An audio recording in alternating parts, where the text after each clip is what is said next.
This is Brian at ScreenFiles.com in review, and what I'm looking at today is 2019's Zombie with a Shotgun, directed by Hilton, Ariel, Ruiz. And I didn't like this movie very much, though let me tell you why.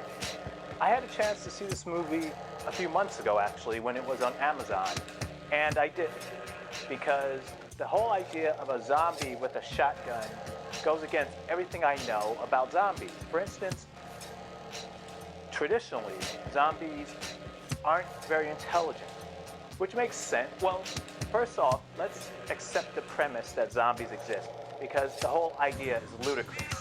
But within that concept, zombies aren't terribly bright. So therefore, they can't be wielding too many shotguns. They're just not that clever nor coordinated. And zombies don't run.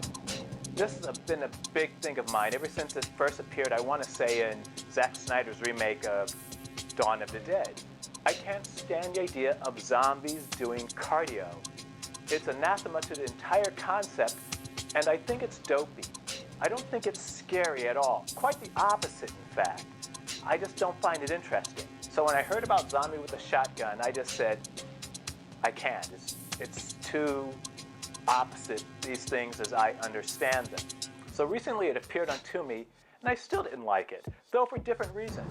Though, ironically enough, they explain why the zombie does what it does quite well, and it's kind of logical within the world the movie creates. My problem with this movie, though, is that it's too ambitious for its own good, in the sense that its story says one thing, but the production designer and the location scouters were able to do quite another, and it doesn't mesh. For instance, there's a scene in the movie where it's said that what's happening is due to some type of conspiracy on the part of the government and pharmaceutical companies. All well and good, but this scene is unfolding in what looks like a dank basement. And that's problematic because it implies powerful people manipulating things behind the scenes. We need to see some of that in the environment. It doesn't happen. And in fact, I should mention a lot of scenes in this movie take place in dark places. And I understand this is an independent movie. It's hard to get locations for these things. I get it. But at the same time, then, your story should not call for those type of locations. There are ways I imagine this could have been done that wouldn't rely on locations and places that evoke power and prestige and control. Then the story should have used that. Instead, the story talks about things that the production, the actual physical production, can't deliver. And it's a bit of a letdown because the concept, much to my surprise, is actually pretty interesting. The thing is, the story can't live up to it.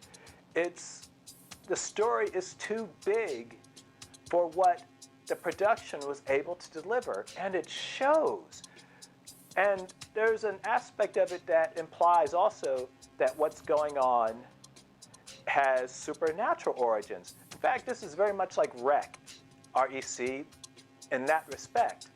And again, that's okay, but it doesn't mesh with what has gone before in the same movie. It's a little irritating, actually. The movie has a very disjointed quality to it. You meet people who you didn't know who they were prior, and you don't know who they are now, really.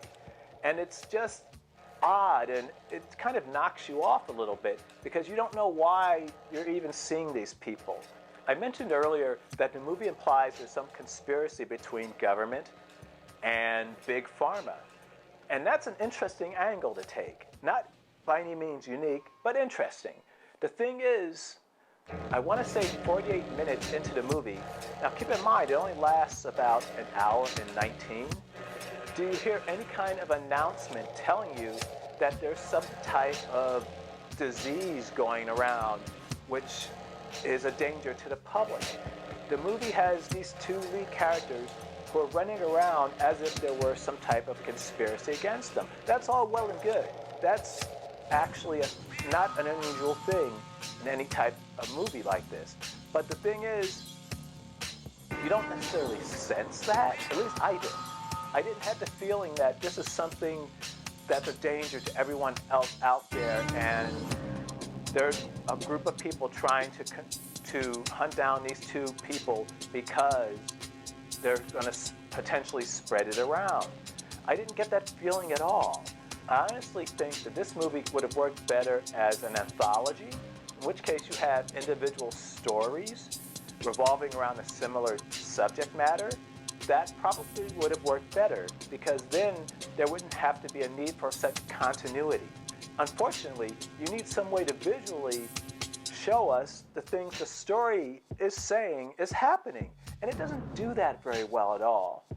And that's not to say low budget means not good movie, because it doesn't. Nor do I want to necessarily demonize this movie. Lots of people worked on this movie, and they tried to do the best they could. But the thing is, the story fails them at numerous instances, and that's where the problems start. If they could have managed to make the story smaller, then it would have been easier to work with the resources they had, as opposed to having a big, sprawling story which they can't possibly service with the resources they have available to them. Though that's not to say you can't do these stories better. Check out 2011's State of Emergency. That revolves around a similar topic, but the thing is, it better recognizes its limitations and works within them much more effectively. This is Brian with ScreenFiles.com and Review.